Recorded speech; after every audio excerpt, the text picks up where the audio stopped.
ముద్దలవ్వా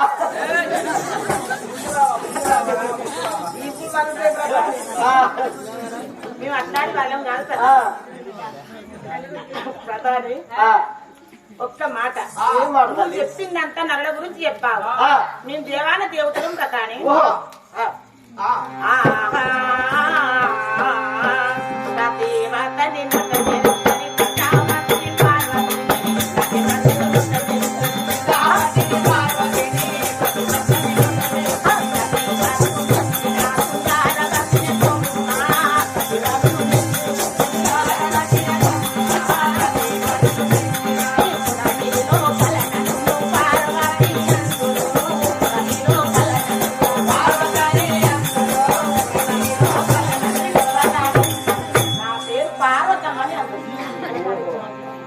ఎక్కడ బాలించడం అక్క పార్వతమ్మని అందరూ